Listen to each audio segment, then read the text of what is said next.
ಸ್ವಲ್ಪ ಹೊತ್ತಲ್ಲೇ ನಿರ್ಮಲಾ ಸೀತಾರಾಮನ್ ಬಜೆಟ್ ಮಂಡಿಸೋದಕ್ಕಿದ್ದಾರೆ. ನಾವು ನಿರೀಕ್ಷೆಗಳ ಬಗ್ಗೆ ಮಾತನಾಡ್ತಾ ಇದ್ವಿ. ನಾನು ವೆಂಕಟರೆಡ್ಡಿ ಅವರನ್ನ ಕೇಳಬೇಕು. ಕೃಷಿ ಕ್ಷೇತ್ರದಲ್ಲಿ ಬದಲಾವಣೆಗಳಾಗಬೇಕು ಅನ್ನೋ ನಿರೀಕ್ಷೆ ಸಹಜ, ಬಟ್ ಮುಟ್ಟಿದ್ರೆ ಪ್ರೊಟೆಸ್ಟ್ ಶುರುವಾಗುತ್ತೆ, ಚೇಂಜಸ್ ಮಾಡಿದ್ರೆ ಪ್ರೊಟೆಸ್ಟ್ ಶುರುವಾಗುತ್ತೆ. ಏನು ಮಾಡಬಹುದು ಕೇಂದ್ರ ಸರ್ಕಾರ? ಏನೋ ಒಂದು ಸ್ಟ್ರಕ್ಚರಲ್ ಚೇಂಜಸ್ ನಾನು ತರ್ತೀನಿ ಅಂತ ಹೊರಟ್ರೆ ಪ್ರೊಟೆಸ್ಟ್ ಸ್ಟಾರ್ಟ್ ಆಗುತ್ತೆ, ದೊಡ್ಡ ಮಟ್ಟದ ಪ್ರತಿಭಟನೆಗಳಿಗೆ ದೇಶ ಸಾಕ್ಷಿ ಆಗುತ್ತೆ. ಏನು ಮಾಡಬಹುದು ನೋಡಿ, ಇವಾಗ MSP ಕನಿಷ್ಠ ಬೆಂಬಲ ಬೆಲೆ ಯೋಜನೆ ಮೊನ್ನೆ ಇತ್ತೀಚೆಗೆ ಒಂದು ತಿಂಗಳ ಹಿಂದುಗಡೆ ಸಾಕಷ್ಟು ಜಾಸ್ತಿ ಮಾಡಿದ್ದಾರೆ. ರೈತರ ಬೇಡಿಕೆ ಏನಿದೆ ಇದನ್ನು ನೀವು ಆ್ಯಕ್ಟ್ ರೂಪದಲ್ಲಿ ಬೈಂಡಿಂಗ್ ಆನ್ ದಿ ಗೌರ್ಮೆಂಟ್ ತರ್ರಿ ಅಂತ ಎಲ್ಲ ಕಡೆಯಿಂದ, ಕರ್ನಾಟಕದಿಂದ ಪಂಜಾಬು, ಅದು ಮಾಡೋಕ್ಕೆ ಹೊಟ್ಟರೆ ನಮ್ಮ ಹೋಲ್ ಬಡ್ಜೆಟ್ಟು ಅದಕ್ಕೆ ಬೇಕಾಗುತ್ತೆ. ಎಲ್ಲೋ ಒಂದು ಕಡೆ ಬ್ಯಾಲೆನ್ಸಿಂಗ್ ಮಾಡಿ ಇಂಪಾರ್ಟೆಂಟ್ ಕ್ರಾಪ್ಸ್ ಏನು ಪ್ರಾಬ್ಲಮ್ಸ್ ಇದೆಯೋ, ಫ್ರೀಕ್ವೆಂಟಾಗಿ ಪ್ರೈಸ್ ಕ್ರ್ಯಾಶ್ ಆಗೋಂಥದ್ದು ಅಂಥ ಕ್ರಾಪ್ಸ್ಗೆ ಒತ್ತು ಕೊಟ್ಟು ಸಂಸ್ಕರಣಾ ಒಂದು ನೀತಿ, ಫುಡ್ ಪ್ರೊಸೆಸಿಂಗ್ ಪಾಲಿಸಿ ಏನಿದೆ, ಸಪ್ರೇಟ್ ಮಿನಿಸ್ಟ್ರಿ ಮಾಡಿದ್ದಾರೆ. ಇದಕ್ಕೆ ಒತ್ತು ತರೋದು ಒಂದು. ಇನ್ನೊಂದು ತಾವು ಹೇಳ್ದಂಗೆ ಸ್ಟ್ರಕ್ಚರಲ್ ಚೇಂಜಸ್ ಅಂದರೆ ಎಲೆಕ್ಟ್ರಿಸಿಟಿ, ಅಗ್ರಿಕಲ್ಚರ್ಗೆ ಆಲ್ಮೋಸ್ಟ್ ಫ್ರೀ ಎಲೆಕ್ಟ್ರಿಸಿಟಿ ಕೊಡ್ತಾಯಿದ್ದಾರೆ. ಟ್ರಾನ್ಸ್ಪೋರ್ಟೇಷನಲ್ಲಿ, ಈ ರೋಡ್ ಟ್ರಾನ್ಸ್ಪೋರ್ಟಲ್ಲಿ ಕೊನೆ ಪಕ್ಷ ಅಗ್ರಿಕಲ್ಚರ್ ಕಮಾಡಿಟೀಸ್ ಟ್ರಾನ್ಸ್ಪೋರ್ಟೇಷನ್ಗೆ ಸ್ವಲ್ಪ ಮಟ್ಟಿಗೆ ಏನಾದರೂ ಸಬ್ಸಿಡಿನ ಅಥವಾ no road tax on those ಯಾವುದು ಕೃಷಿ ಪದಾರ್ಥಗಳನ್ನು ಸಾಗಾಣಿಕೆ ಬಂದಾಗ ನಮ್ಮ ಟೋಲ್ ಇದೆಯಲ್ಲ, ಸರ್ಕಾರದ್ದೇ, ಅದು ಸರ್ಕಾರದ ಭಾಗಸ್ವಾಮ್ಯದಲ್ಲಿ ನಡೀತಾ ಇರೋದು, ಅಂಥ ಕಡೆ ಎಕ್ಸೆಂಪ್ಟ್ ಮಾಡಿ ಟ್ರಾನ್ಸ್ಪೋರ್ಟ್ ಕಾಸ್ಟ್ ಕಡಿಮೆ ಆಗುತ್ತೆ. ಇಲ್ಲಾಂದರೆ ಇವಾಗ ಸಾಕಷ್ಟು ಡೀಸೆಲ್ ಪ್ರೈಸ್ ಇನ್ಕ್ರೀಸ್ ಆಗ್ತಾಯಿದೆ, ಪೆಟ್ರೋಲ್ ಪ್ರೈಸ್ ಇನ್ಕ್ರೀಸ್ ಆಗ್ತಾಯಿದೆ, ಟ್ರಾನ್ಸ್ಪೋರ್ಟ್ ಕಾಸ್ಟ್ ಇನ್ಕ್ರೀಸ್ ಆಗುತ್ತೆ, ಎಸೆನ್ಷಿಯಲ್ ಕಮಾಡಿಟೀಸ್ ಎಲ್ಲ ವಿಷಿಯಸ್ ಸರ್ಕಲ್ ಥರ ಇರುತ್ತೆ.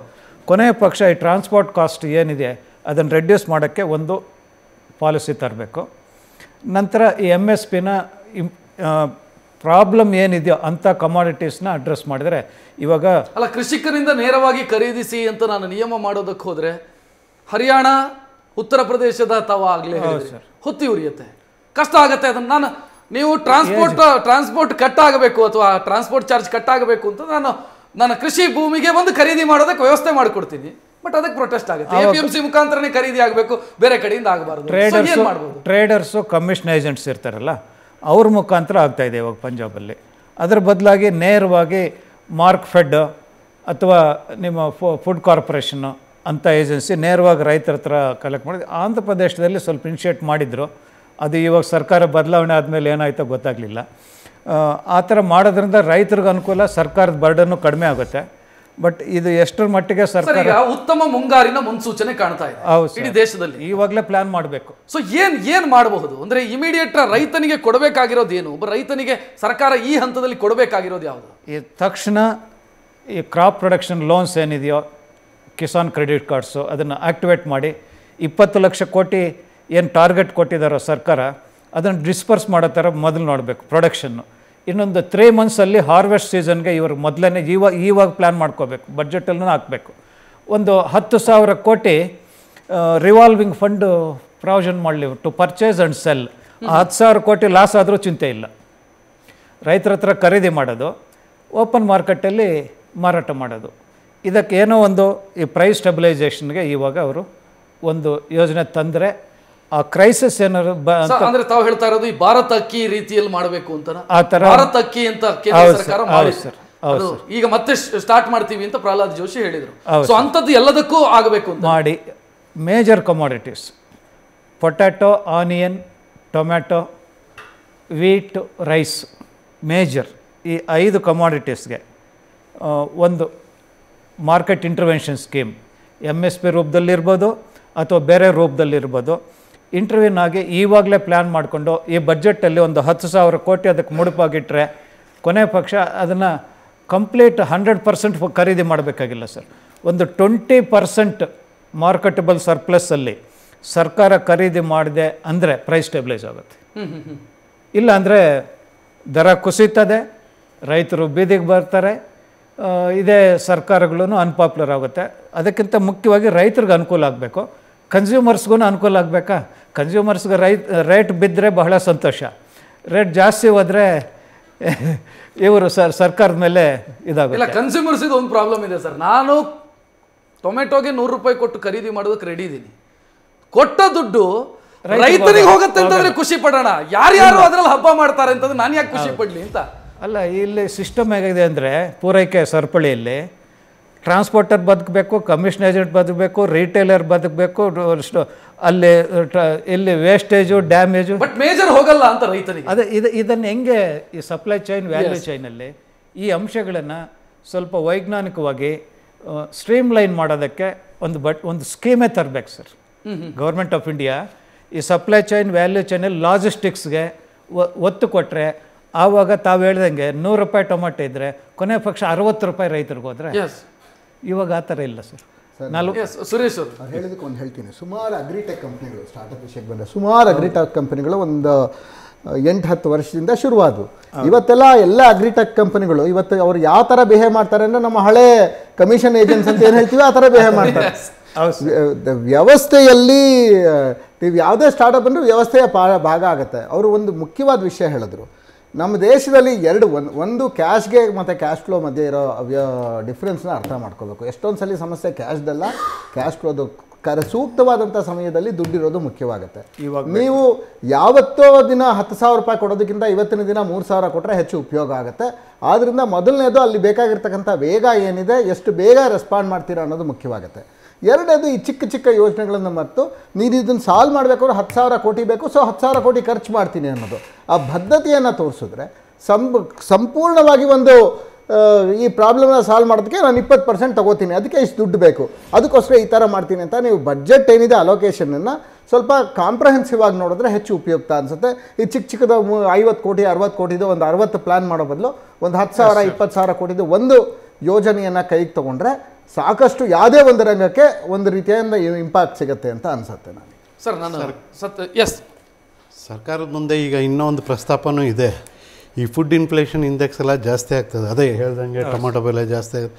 25% ಆಫ್ ದಿ ಪ್ರೊಡಕ್ಷನ್ ಕನ್ಸ್ಯೂಮರ್ ತನಕ ಬರೋಲ್ಲ, ವೇಸ್ಟ್ ಆಗ್ತಾಯಿದೆ. ಮೇಲಾಗಿ ಎಂಪ್ಲಾಯ್ಮೆಂಟ್ ಜನ್ರೇಷನ್ಗೂ ಸರ್ಕಾರ ನಾನಾ ರೀತಿ ಯೋಜನೆಗಳು ಸಿದ್ಧಪಡಿಸ್ತದೆ. ಇದನ್ನೆಲ್ಲ ಗಮನದಲ್ಲಿ ಇಟ್ಕೊಂಡು ಈ ಕೃಷಿಯಿಂದ ಏನು ಬರುತ್ತೆ ಉತ್ಪನ್ನಗಳು ಅದನ್ನು ಸಕಾಲಕ್ಕೆ ಕನ್ಸ್ಯೂಮರ್ಗೆ ತಲುಪೋ ಹಾಗೆ ಹಾಗೂ ಪ್ರಿಸರ್ವ್ ಮಾಡೋ ಹಾಗೆ ಪ್ರೈವೇಟ್ ಆ್ಯಂಡ್ ಪಬ್ಲಿಕ್ ಪಾರ್ಟಿಸಿಪೇಷನ್ನಲ್ಲಿ ಎಂಪ್ಲಾಯ್ಮೆಂಟು ಜನ್ರೇಷನ್ ಆಗೋಂಗೆ ಹೆಚ್ಚಿನ ಜನ ನಗರದತ್ತ ಬರದೇ ಇರೋ ಹಾಗೆ ಮಾಡಲಿಕ್ಕೆ ಯೋಜನೆಗಳು ರೂಪಿಸ್ತಾ ಇದ್ದೀವಿ ಅಂತ ಸರ್ಕಾರನೂ ಹೇಳ್ತಾ ಇದೆ. ಈ ಬಜೆಟಲ್ಲಿ ಅದನ್ನೇನಾದರೂ ಕಾಣ್ತೀವೋ ನಾವು ನೋಡೋ ಒಂದು ಪ್ರಸ್ತಾಪನೆ ಇದೆ. ಸೊ ದಟ್ ಫುಡ್ ಇನ್ಫ್ಲೇಷನ್ ಕಡಿಮೆ ಆಗುತ್ತೆ. ಮಾತು ಹೇಳಿದ್ರು ಅವ್ರು 24 ಯಾವ ಥರ ಯೋಚನೆ ಮಾಡ್ಬೋದು ಅಂದರೆ, ಈಗ 25% ಫುಡ್ ವೇಸ್ಟ್ ಆಗುತ್ತೆ ಅಂತ ಎಲ್ರಿಗೂ ಗೊತ್ತು. ಆ 25%ಗೆ ಸಬ್ಸಿಡಿ ಕೊಡ್ತಿರೋ ಅಥವಾ 25% ಅಷ್ಟು ಯಾರು ಒಬ್ಬ ಆಂಟ್ರಪ್ರನರ್ಗೆ ಸಾಲ ಕೊಟ್ಬಿಟ್ಟು ಫುಡ್ ಪ್ರೊಸೆಸಿಂಗ್ ಯೂನಿಟ್ ಶುರು ಮಾಡೋದಪ್ಪ ನಾನು ಸಬ್ಸಿಡಿ ಕೊಡ್ತಾ ಇದ್ದೀನಿ, ಕಂಡೀಷನ್ ಏನು ಅಂದರೆ ನೀನು 25% ತೊಗೋಬೇಕು ಅಂತ ಹೇಳಿದ್ರೆ ಬಹುಶಃ you have a long term solution. ಇಲ್ಲಿ ಬೇಕಾಗಿರೋದು ವಿಶೇಷ ನಾನು ಹೇಳ್ತೀನಲ್ಲ, ಇಲ್ಲಿ 3 ಕೆಲಸ ಮಾಡ್ಬೋದು ಸರ್. ಬಡ್ಜೆಟ್ಟು, ಪಾಲಿಸಿ ಮಾಡ್ಬೋದು, ಟ್ಯಾಕ್ಸ್ ಹೆಚ್ಚು ಕಮ್ಮಿ ಮಾಡ್ಬೋದು, ಇಲ್ಲ ಇನ್ವೆಸ್ಟ್ಮೆಂಟ್ ಮಾಡ್ಬೋದು. ನನಗನ್ಸೋದು ಸಾಕಷ್ಟು ಸಮಸ್ಯೆಗಳು ಬರೀ ಪಾಲಿಸಿ ಲೆವೆಲಲ್ಲಿ ಸರಿ ಹೋಗುತ್ತೆ. ಅವ್ರು ಹೇಳ್ತಾ ಇದ್ರಲ್ಲ, ಈಗ ಒಂದು ಕೋಡ್ ಚೇಂಜ್ ಮಾಡೋದ್ರಿಂದ ಎಷ್ಟೊಂದು ಸಂಸ್ಥೆಗಳು ಬದುಕುವಂಥ ಸಾಧ್ಯತೆ ಇದೆ ದೇಶದಲ್ಲಿ. ಇಲ್ಲಿ ಬೇಕಾಗಿರೋದು ಎಷ್ಟೊಂದು ಸರಿ ಪಾಲಿಸಿ ಚೇಂಜು ಮತ್ತು ಹೇಗೆ ಎಕ್ಸಿಕ್ಯೂಟ್ ಮಾಡ್ತೀವ ಅದು ಕೇವಲ ಟ್ಯಾಕ್ಸ್ ರಿಡಕ್ಷನ್ ಅಥವಾ ಇನ್ಕ್ರೀಸ್ ಅಲ್ಲ, ಅಥವಾ ಕೇವಲ ಇನ್ವೆಸ್ಟ್ಮೆಂಟ್ ಅಲ್ಲ ಅನ್ನೋದು ನನ್ನ ಅನಿಸಿಕೆ. ಸರ್, ಒಂದು ಭಾರತದ ಕಂಪನಿಗಳು ಅಥವಾ ಉದ್ದಿಮೆಗಳು ಜಾಗತಿಕ ಮಟ್ಟದಲ್ಲೂ ಕೂಡ ನಮಗೆ ಬಹಳ ದೊಡ್ಡ ಅವಕಾಶಗಳು ಸೃಷ್ಟಿಯಾಗ್ತಾ ಇದ್ದಾವೆ. ಬೇರೆ ಬೇರೆ ಕಾರಣದಿಂದಾಗಿ ಜಾಗತಿಕ ಮಟ್ಟದಲ್ಲಿ ಅವಕಾಶಗಳು ಸೃಷ್ಟಿಯಾಗ್ತಾ ಇದೆ. ಸೊ ಜಾಗತಿಕ ಮಟ್ಟದಲ್ಲಿ ಭಾರತೀಯರಿಗೆ ಅವಕಾಶ ಸೃಷ್ಟಿಯಾಯಿತು ಅಂತಂದರೆ ಭಾರತ ಬೆಳೆಯುತ್ತೆ ಅಂತಲೇ ಅಲ್ಟಿಮೇಟ್ಲಿ. ಸೊ ಅದಕ್ಕೆ ಏನು ಮಾಡಬಹುದು, ಏನು ಆಗಬೇಕು ಅಂತ? ಸೊ ಇಲ್ಲಿ ಎರಡಿದೆ ಸರ್. ಒಂದು ಎಂಟರ್ಪ್ರನರ್ ಥಿಂಕಿಂಗ್ ಏನಿದೆ, ನಮ್ಮ ಯೋಚನೆ ನಾವು ಜಾಗತಿಕ ಮಟ್ಟದಾಗಿ ಯೋಚನೆ ಮಾಡಬೇಕು. ಅಂದರೆ ನನ್ನ ಪ್ರಾಡಕ್ಟು ಇಂಟರ್ನ್ಯಾಷನಲ್ ಕ್ವಾಲಿಟಿ ಸ್ಟ್ಯಾಂಡರ್ಡ್ಗೆ ಅಕ್ಸೆಪ್ಟೆನ್ಸ್ ಆಗಬೇಕು ಒಂದು. ಎರಡನೇದು, ಅದಕ್ಕೆ ಗೌರ್ಮೆಂಟ್ ಸಪೋರ್ಟ್ ಇಷ್ಟೇ ಬೇಕು, ಇನ್ಸೆಂಟಿವೈಸ್ ಮಾಡಬೇಕು. ವಿತ್ ಯಾವುದು ಬೇರೆ ದೇಶ ಹೇಗೆ ಮಾಡುತ್ತೋ ಆ ಥರ ಇನ್ಸೆಂಟಿವೈಸ್ ಮಾಡಬೇಕು. ಇವೆರಡೂ ನಮ್ಮ ಮುಂದೆ ಇದ್ದರೆ ನಾವು will be leaders in the world. ಈಗ ನಾನು ನಿಮಗೆ ಇಷ್ಟೊತ್ತಿಗೆ ಮುಂಚೆ ಹೇಳಿದೆ ಹೆಂಗೆ ನಮ್ಮ TVS ಆಗಲಿ, ಬಜಾಜ್ ಆಗಲಿ, ಬೈಕ್ಸ್ ಏನಿದೆ, ಬೈಕ್ಸ್ ಮತ್ತು ಆಟೋಸ್, ಇದನ್ನು ಆಫ್ರಿಕಾದಲ್ಲಿ ಸುಮಾರು ಕಡೆ ನೋಡಿದ್ದೀವಿ, ಸುಮಾರು ಆಲ್ಮೋಸ್ಟ್ ಎಲ್ಲ ದೇಶದಲ್ಲಿದೆ. ಬಟ್ ಏನಾಗುತ್ತೆ, ನಮ್ಮದು ಅಲ್ಲಿ ಈವೊಂದು ನಮ್ಮ ಪ್ರೈಸ್ ಜಾಸ್ತಿ ಇದ್ರೂ ಸಮೇತ, ಚೈನಾ ಕಾಂಪಿಟೇಷನ್ ಇದ್ರೂ ಸಮೇತ ದೇ ಪ್ರಿಫರ್ ಬಜಾಜ್. ಯಾಕೆ? ಕ್ವಾಲಿಟಿ ಅವ್ರಿಗೂ ಗೊತ್ತಾಗಿದೆ. ನಾವು ಚೈನಾ ಬೈಕ್ ತಗೊಂಡ್ರೆ 1 ವರ್ಷ, ಮ್ಯಾಕ್ಸಿಮಮ್ 2 ವರ್ಷ. ಇದೇ ಬಜಾಜ್ ತೊಗೊಂಡ್ರೆ ಇದೇನು ರ್ಯಾಪಿಡೋ, ಅಲ್ಲಿ ಉಪಯೋಗಿಸೋದಲ್ಲ, ಬಜಾಜ್ ಎಲ್ಲ ರ್ಯಾಪಿಡೋ. ಇಲ್ಲಿ ನಮ್ಮ ಇಂಡಿಯಾದ ರ್ಯಾಪಿಡೋ ಅಂತೀವಿ, ಅಲ್ಲಿ ಬೇರೆ ಅಲ್ಲಿ ಲೋಕಲ್ ಇಟ್ಕೊಂಡ್ಬಿಟ್ಟು most of the use for transportation. ಹಾಗಾಗಿ ಆ ಬಜಾಜು ಮತ್ತು ಟಿ ವಿ ಎಸ್ ಆಟೋದಲ್ಲಿ ಜಾಸ್ತಿ ಇದೆ, ಬಜಾಜಲ್ಲಿ ಬೈಕಲ್ಲಿ ಜಾಸ್ತಿ ಇದೆ.